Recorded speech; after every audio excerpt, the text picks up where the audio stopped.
Kaway-kaway. Ito na yung mga bago nating halaman. Repotted na sila. Sakto nga hindi ko sila diniligan pagka-repot. Umulan. Ayan, kagabi umulan. Niligay ko lang sila dito. Ang ganda tingnan nyo po. Parang ang sigla-sigla nila nung naulanan. Ayan. Tsaka mukhang stable na stable agad. Ang gaganda ng mga tindig nila. Oh, 'di ba? Konti lang 'to kasi last week lang ako nag-order ng medyo marami-rami. Ayan, dinagdagan ko lang. Yung mga wala akong variety, yun ang mga kinuha ko ngayon.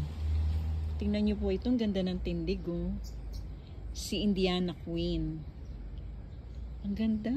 Tayong-tayo yung mga dahon niya, oh, 'di ba? Ang ganda ng formation. Ganda ng setting. Ito naman si Red Tiara. Ayan. O, diba? Ang ganda rin.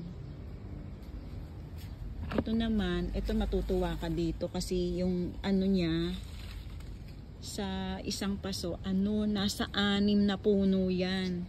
Ayan, o. Ganda, diba? Ang kapal. Ang ganda nitong pan-display, o. Diba? Sa loob ng bahay. O, countertop, coffee table. Ang ganda, o. Kahit sa office table. Si ano pala ito? Sila birds. Ayan. As usual, yung mga halaman natin galing po ito ng Thailand. Ngayon, ito naman sino nga ito?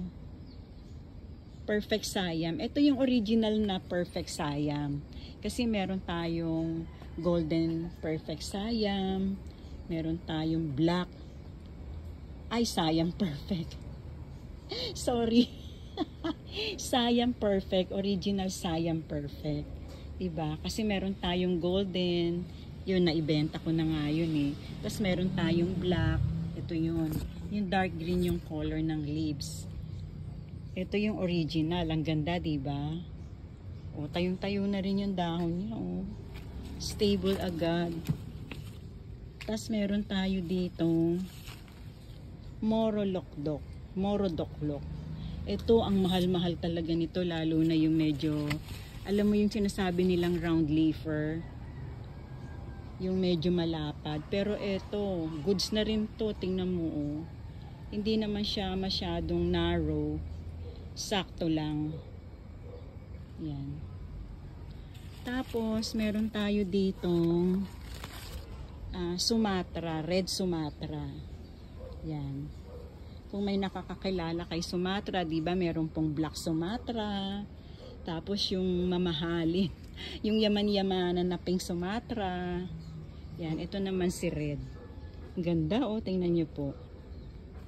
Ganda ng mga dahon niya, yung ilalim, oh. Iba? Iba yung pagka-red niya. At syempre, eto pa. Ito maganda rin kasi ano siya eh. Double stalks, ayan o, hindi ko na paghiwalay kasi magkadikit talaga siya, hindi na, wag na, kasi papangit lang, baka mamaya, alam mo na, mategi, mahirap na, masisira ang ganda. Ayan, ano pala to, si Green Emerald, ganda no po, ang sarap sa mata. Yung iba nito, pagka nagmamature, nagiging pink. Yan, meron tinatawag na yellow emerald. Ito, green emerald. Parang apple green yung color niya. Yan. Tapos, meron ako dito. Ito, ang ganda rin ito. Kaya lang, budget meal lang siya. Si Red Exotic. O, ang tawag ng iba dito ay Red Melody. O. Sarap din sa mata ng kulay niya, di ba po? Yan. At eto naman, freebie to ni supplier. Ang bait talaga ng ating supplier, po. Si naman to, Red Anyamani. Ayan. Ang katwiran niya kasi pwede kong maibenta yung binibigay niya para makabawi naman sa shipping fee.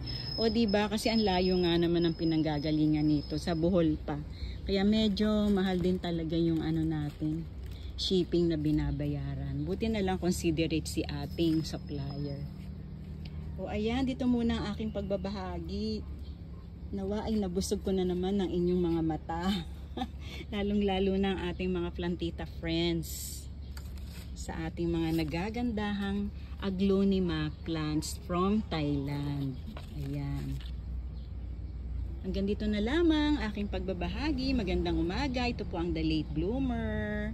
Happy planting!